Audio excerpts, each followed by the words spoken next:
नमस्कार दोस्तों, मैं हूं अभिषेक मौर्य और आप सभी का हार्दिक स्वागत और अभिनंदन करता हूं मैं आपके अपने YouTube चैनल अभी की पाठशाला पर। तो कैसे हैं दोस्तों? आई होप स्वस्थ और मस्त होंगे। तो शुरू करते हैं आज का सेशन। तो दोस्तों, आज हम शुरू करने वाले हैं भारतीय राज्य व्यवस्था से कुछ इम्पोर्टेंट क्वेश्चंस जो आपके एग्जाम्स में आए हुए हैं। तो आज का जो पहला क्वेश्चन है कि किसने कहा था संविधान सभा कांग्रेस थी और कांग्रेस भारत था। बताइए इसमें से किसका कथन है कि संविधान सभा जो थी वो कांग्रेस थी और कांग्रेस भारत था। ऑस्टिन का था ये कथन, या फिर आपका सीआर एटली, या विंस्टन चर्चिल, या फिर लॉर्ड माउंटबेटन, किसका था बताइए। तो ये जो फेमस जो है कथन है वो किसका था? बहुत ज़्यादा एग्जाम्स में पूछा जाता है और ये कथन था ऑस्टिन का। ठीक है, जो ब्रिटिश विधि शास्त्री थे उनका ये कथन है ऑस्टिन का। क्लियर है? तो यहाँ पर ऑप्शन नंबर ए राइट हो जाएगा आपका। चलते हैं अगले क्वेश्चन पे। अगला क्वेश्चन कह रहा है कि निम्नलिखित में से किस एक अधिनियम ने भारत में संघीय शासन व्यवस्था की व्यवस्था की थी? बताइए किसके द्वारा भारत में संघीय शासन की व्यवस्था हुई?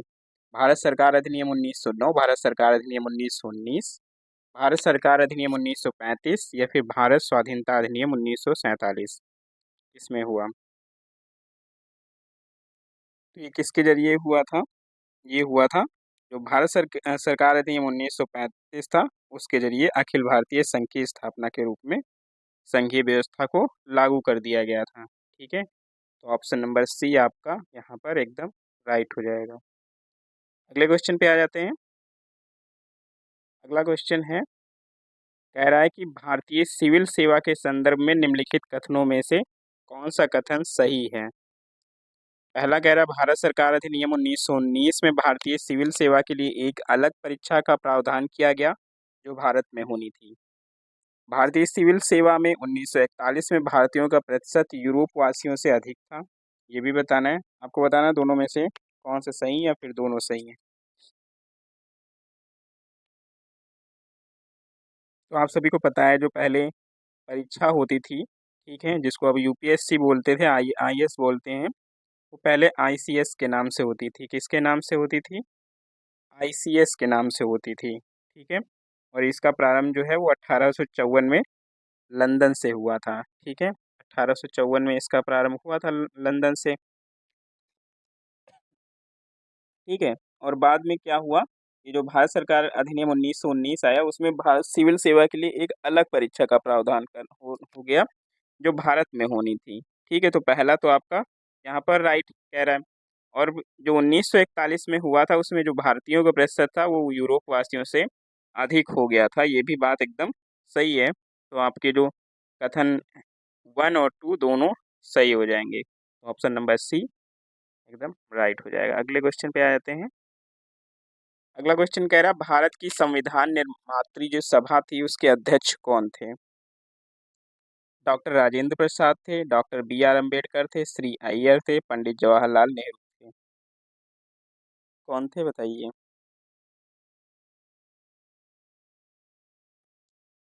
तो जो संविधान सभा की जो पहली बैठक हुई थी 9 दिसंबर 1946 को, कब हुई थी पहली बैठक? 9 दिसंबर 1946 को। इसमें क्या हुआ था, जो अस्थायी अध्यक्ष के रूप में थे वो सच्चिदानंद सिन्हा जी थे। ठीक है, सच्चिदानंद सिन्हा जी थे। लेकिन उसके बाद क्या हुआ, जो 11 दिसंबर 1946 को संविधान सभा की बैठक में जो राजेंद्र प्रसाद जी थे उनको जो है संविधान सभा का स्थायी अध्यक्ष निर्वाचित कर लिया गया। तो यहाँ पर कौन सही जवाब हो जाएगा? डॉक्टर राजेंद्र प्रसाद। क्लियर है?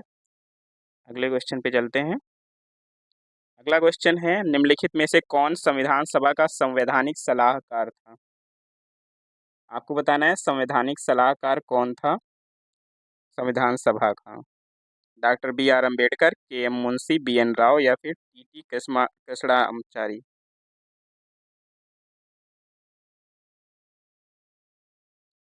ये कौन थे? संविधान सभा के संवैधानिक सलाहकार की बात करें तो ये बी एन राव जी थे। कौन थे? B N Rao ji. इन्हीं के द्वारा संविधान का पहला प्रारूप तैयार किया गया था। ठीक है, तो BN राव एकदम राइट आंसर हो जाएगा आपका। अगले क्वेश्चन पे चलते हैं। अगला क्वेश्चन कह रहा है संविधान सभा द्वारा भारतीय संविधान को स्वीकृत किया गया था। कब स्वीकृत किया गया था भारतीय संविधान को? 15 अगस्त 1947 को, 30 जून 1948 को, 26 नवंबर 1949 को, 26 जनवरी 1950 को। कब स्वीकृत किया गया बताना है आपको।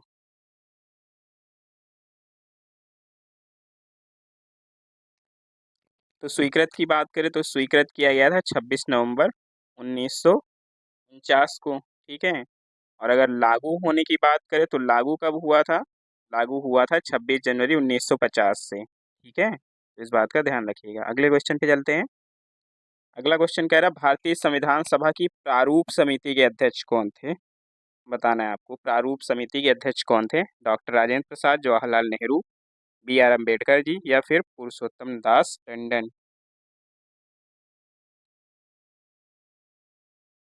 तो आप सभी को पता है संविधान सभा ने जो संघ संविधान समिति थी उसके सहित कुल 8 प्रमुख समितियों का गठन किया था, और उसमें से जो प्रारूप समिति के अध्यक्ष थे वो कौन थे? BR अम्बेडकर जी थे। ठीक है, कौन था? BR अम्बेडकर जी।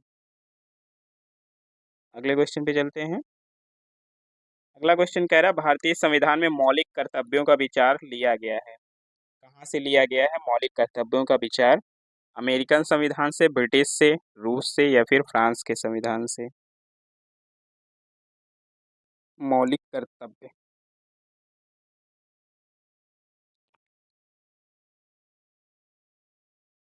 तो ये कहाँ से लिए गए हैं? हमको पता है जो मूल कर्तव्य हैं वो पहले तो संविधान का भाग नहीं थे। ठीक है, इन्हें क्या किया? 42वें संविधान संशोधन 1976 के द्वारा शामिल किया गया था। और ये मूल कर्तव्य कहाँ से लिए गए? ये रूस से लिए गए। ठीक है, जिसको पहले USSR यानी कि पूर्व सोवियत संघ के नाम से जानते थे। क्लियर है? अगले क्वेश्चन पे आ जाते हैं। अगला क्वेश्चन कह रहा है भारतीय संविधान में सन्निहित मूल अधिकारों की अवधारणा किस देश के संविधान से ग्रहण की गई है? अब आपको बताना है मूल अधिकार कहाँ से लिए गए हैं।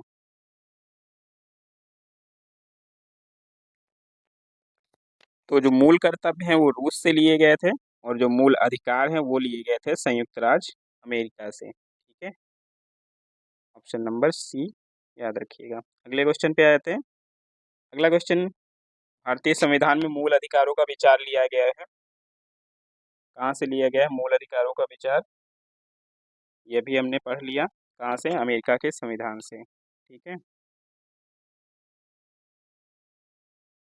अगले क्वेश्चन पे चलते हैं।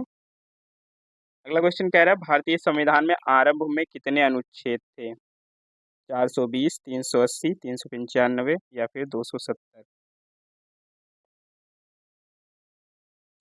ये रिवीजन की श्रृंखला है, इसलिए सारे क्वेश्चन वो करा रहे हैं हम जो प्रीवियस ईयर में पूछे गए हैं। ठीक है, इसमें से कुछ आपके लिए इजी भी हो सकते हैं और कुछ जो है मॉडरेट भी हो सकते हैं। तो सही जवाब क्या हो जाएगा? 395। अगले क्वेश्चन पे आ जाते हैं। अगला क्वेश्चन कह रहा है भारत के संविधान के अनुच्छेद 300 के अनुसार भारत का की जो सरकार है उसका कानूनी नाम क्या है? The union government, the union of India या फिर इंडिया या फिर Bharat?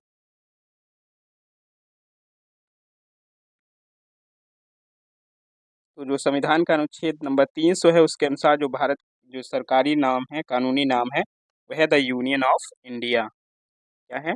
The union of India, Bharat संघ। ठीक है, अगले क्वेश्चन पे आ जाते हैं। अगला क्वेश्चन क्या है निम्नलिखित में से कौन भारतीय संविधान के अनुसार सही सुमेलित नहीं है? पंचायतें कह रहा है भाग 9 में, नगर पालिकाएं भाग 9 का में, सहकारी समितियां भाग 9 का, और अधिकरण भाग 10 में बोल रहा है। बताइए कौन सही सुमेलित नहीं है?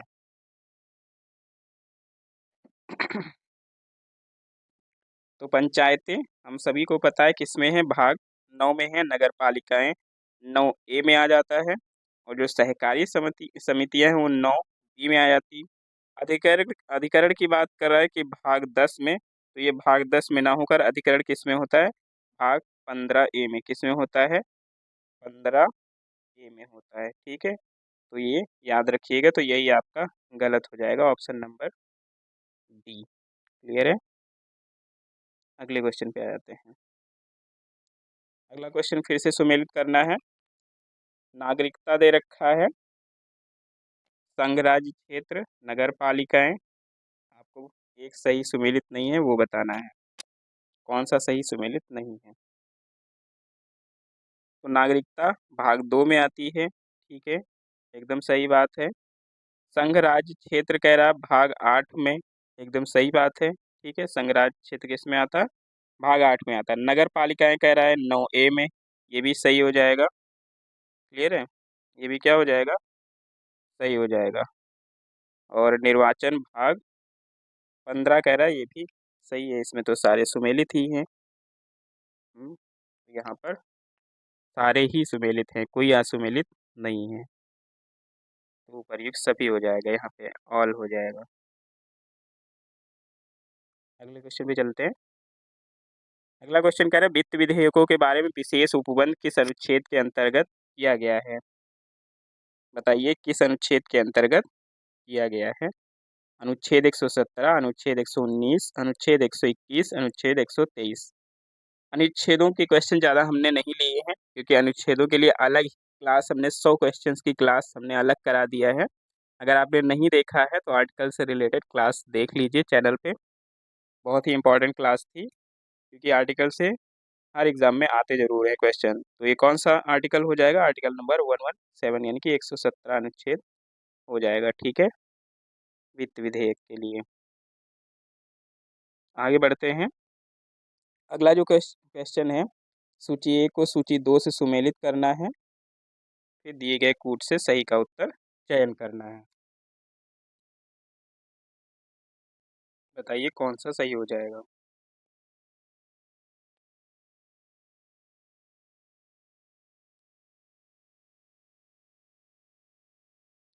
तो अगर भाग यहाँ पे 15 की बात करें तो भाग 15 में क्या होता है? भाग 15 में होता है निर्वाचन। ठीक है, ए को मिलाएंगे 4 से। फिर कह रहा है भाग 16, भाग 16 में क्या होता है? भाग 16 में कुछ वर्गों के विशेष उपबंध होते हैं। ठीक है, कुछ वर्गों के विशेष उपबंध हो जाते हैं। और भाग 17 की बात करें तो भाग 17 में क्या होता है? राजभाषा होती है। ठीक है, क्या होती है? राजभाषा। और भाग 18 की बात करें तो भाग 18 में आता है उप आपात, जो उपबंध होता है वो आता है। तो आपका क्या हो जाएगा? 4 3 2 1, यानी कि ऑप्शन नंबर बी आपका एकदम राइट हो जाएगा। क्लियर है? चलते हैं अगले क्वेश्चन पे। अगला क्वेश्चन कह रहा है, सुमेलित करना है इसमें भी। 7वीं अनुसूची, 8वीं अनुसूची, 9वीं अनुसूची और 10वीं अनुसूची दे रखा है।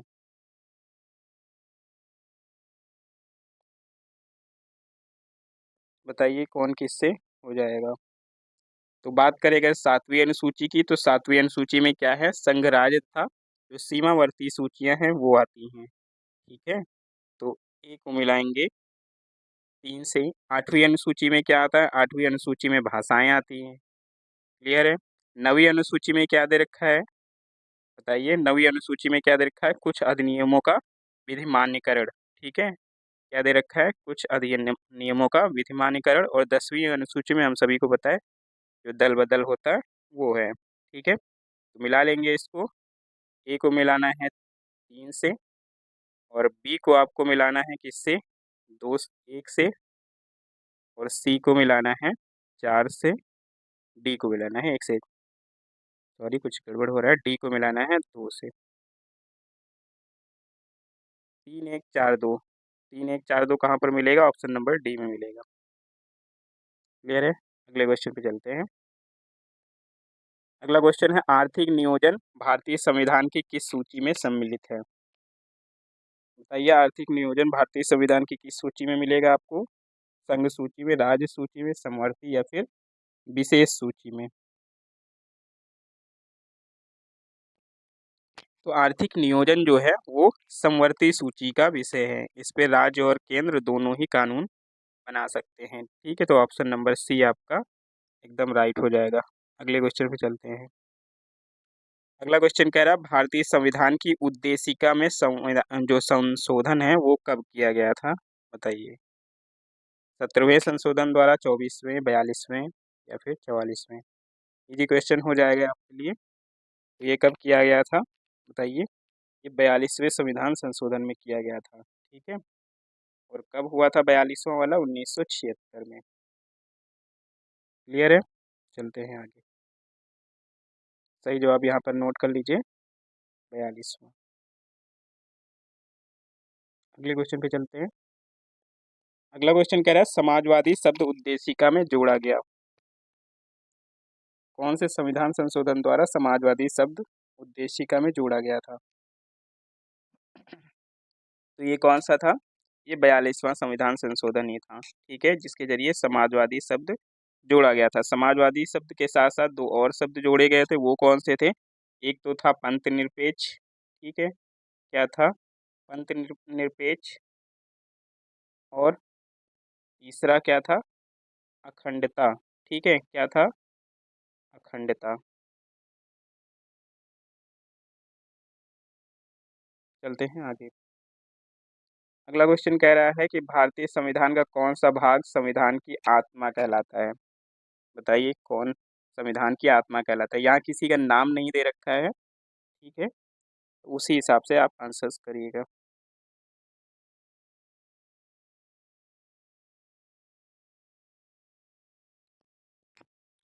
तो इसका सही जवाब क्या हो जाएगा? इसका सही जवाब हो जाएगा उद्देशिका को, ठीक है। किसको कहा जाता है? उद्देशिका को बोला जाता है।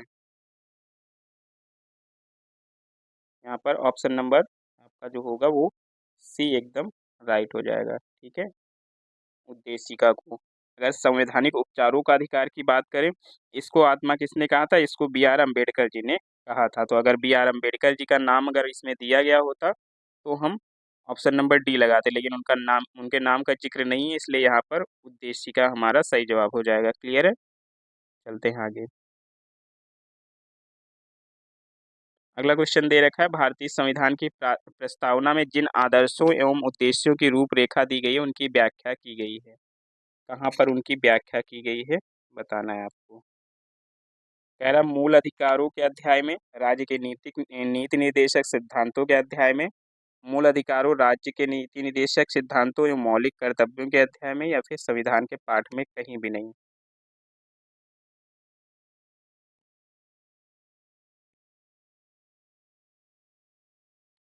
तो संविधान की प्रस्तावना में जिन आदर्शों एवं उद्देश्यों की बात की गई है उनको कहाँ पर रखा गया? मूल अधिकारों और डीपीएसपी में दिया है, ठीक है। यानी कि आपका हो जाएगा ऑप्शन नंबर जो सी है वो हो जाएगा, मूल अधिकारों, राज्य के नीति निर्देशक सिद्धांतों एवं मौलिक कर्तव्यों के अध्याय में। क्लियर है, आगे चलते हैं। अगला जो क्वेश्चन है वो कह रहा है भारतीय संविधान की प्रस्तावना में इसके सभी नागरिकों को कौन सा न्याय प्रदान करने की व्यवस्था की गई है? बताइए कौन से न्याय की बात कही गई है?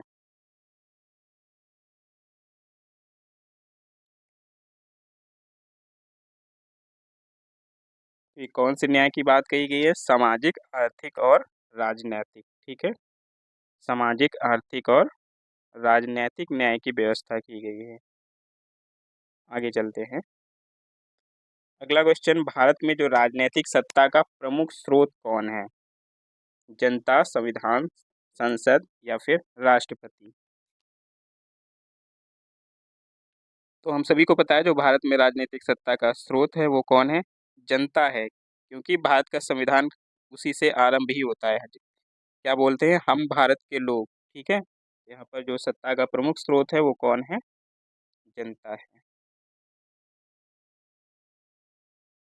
अगले क्वेश्चन पे चलते हैं। अगला क्वेश्चन है, कह रहा गणतंत्रीय अवधारणा से संबंधित निम्नांकित में से एक नहीं है। कौन नहीं है गणतंत्रीय, गणतंत्रीय अवधारणा से रिलेटेड? एक राज्य जिसमें जनता सर्वोच्च हो, सर्वोच्च शक्ति निर्वाचित प्रधान में निहित हो, सर्वोच्च शक्ति एक राजा के समान एक ही व्यक्ति में निहित हो, या फिर एक ऐसी सरकार जो जनता द्वारा निर्वाचित प्रतिनिधियों की हो। आपको गलत बताना है इसमें से कौन सा नहीं है। तो हम सभी को पता है जब गणतंत्रीय है तो एक राजा में तो शक्ति निहित नहीं होगी, तो जो कह रहा है कि सर्वोच्च शक्ति एक राजा के समान एक व्यक्ति में निहित हो, यहीं पर गलत हो जाता है ये। ठीक है, तो ऑप्शन नंबर सी आपका एकदम राइट हो जाएगा। अगले क्वेश्चन पे चलते हैं। कह रहा है निम्नलिखित में से किस राज्य का गठन वर्ष 1948 में हुआ? बताइए किसका गठन 1948 में हुआ था? पश्चिम बंगाल, असम, पंजाब या फिर हिमाचल प्रदेश?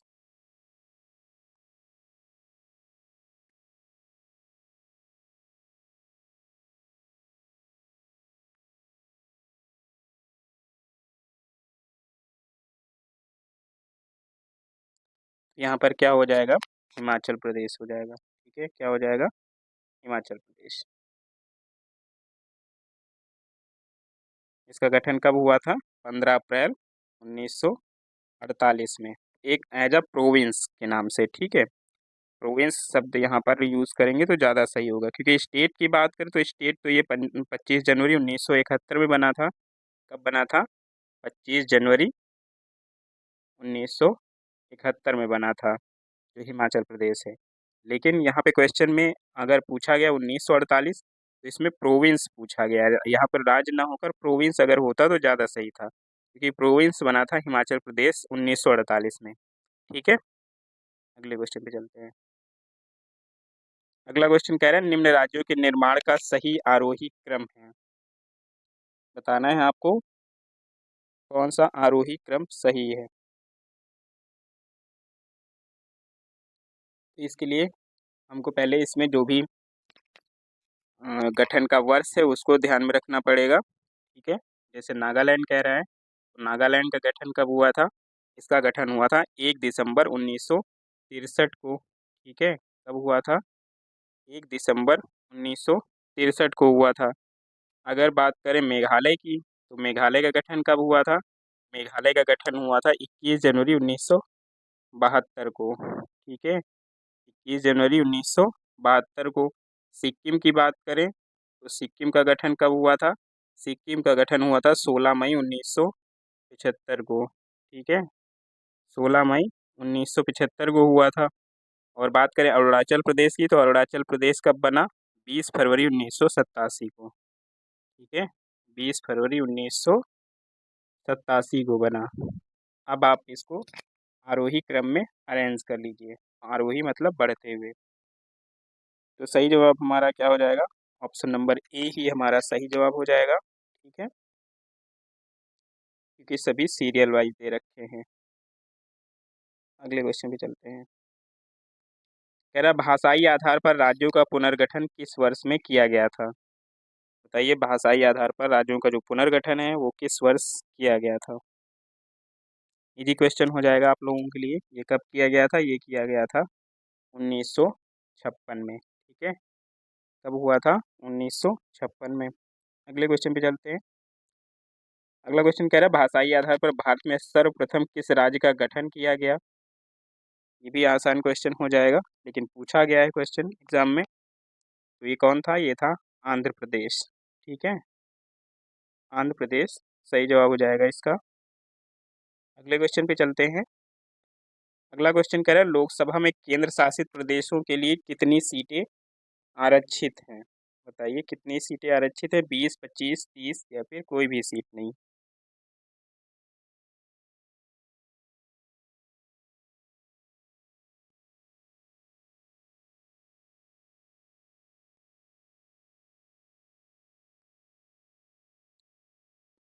तो लोकसभा में जो केंद्र शासित प्रदेशों के लिए सीटें हैं वो कितनी आरक्षित हैं? 20 सीटें। अगले क्वेश्चन पे चलते हैं। अगला क्वेश्चन कह रहा है मार्च 2018 में भारत के किस राज्य ने अपने राज्य ध्वज का अनावरण किया था? किसने अपने राज्य ध्वज का अनावरण किया? पश्चिम बंगाल, महाराष्ट्र, केरल या फिर कर्नाटक?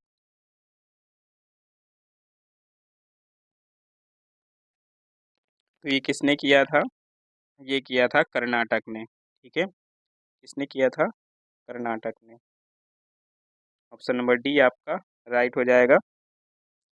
इस ध्वज की अगर बात करें तो इसमें पीले, सफ़ेद तथा लाल रंग की 3 धारियां हैं। ठीक है, अगले क्वेश्चन पे चलते हैं। कावेरी जल विवाद के अंतर्गत कौन कौन से राज्य आते हैं, आपको ये बताना है। कावेरी जल विवाद किन किन राज्यों के बीच है?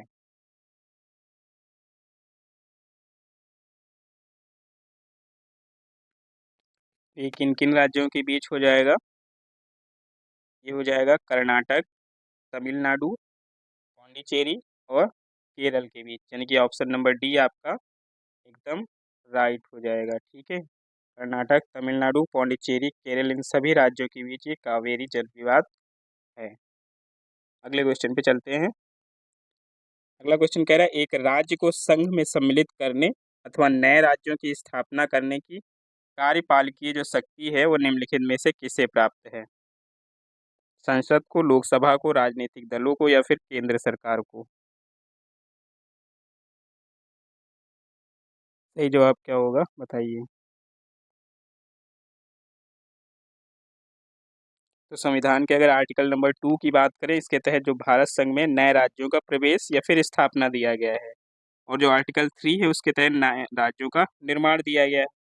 और ये जो शक्ति है वो किसको मिली हुई है? ये मिली हुई है संसद को, यानी कि पार्लियामेंट ऐसा कर सकता है। ठीक है, अगले क्वेश्चन पे चलते हैं। अगला क्वेश्चन दे रखा है नागरिकता से संबंधित प्रावधान संविधान के किस भाग में है? बताइए, नागरिकता से संबंधित संविधान किस भाग में है? ये किस भाग में मिलेगा बताइए। ये मिलेगा आपको भाग 2 में। किसमें मिलेगा? भाग 2 में। आर्टिकल की अगर बात करें तो आर्टिकल कौन सा हो जाएगा? आर्टिकल हो जाएगा 5 से लेकर 11 तक। ठीक है, 5 से लेकर 11 तक। अगले क्वेश्चन पे चलते हैं। अगला क्वेश्चन कह रहा है नागरिकता संशोधन विधेयक 2019 संसद से कब पारित किया गया? बताइए, कब पारित किया गया था संसद से? 10 दिसंबर 1919, सॉरी 10 दिसंबर 2019, 11 दिसंबर 2019, 12 दिसंबर 2019, 13 दिसंबर 2019?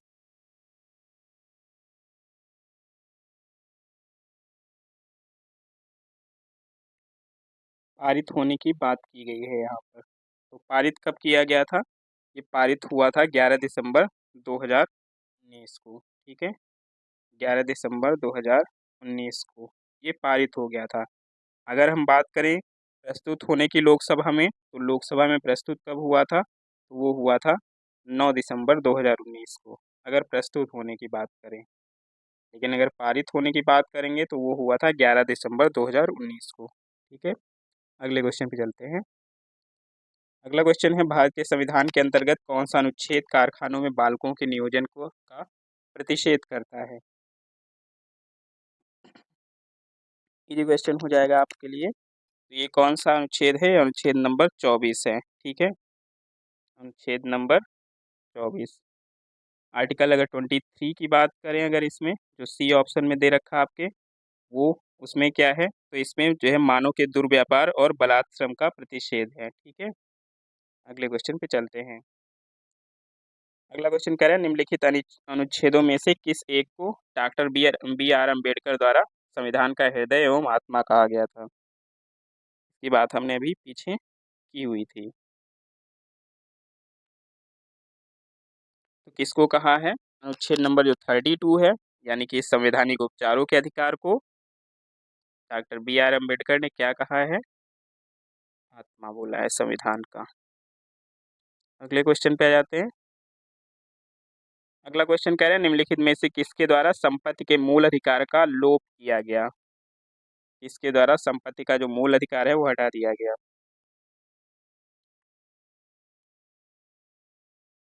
तो ये कौन सा था? ये था 44वां। ठीक है, कौन सा था?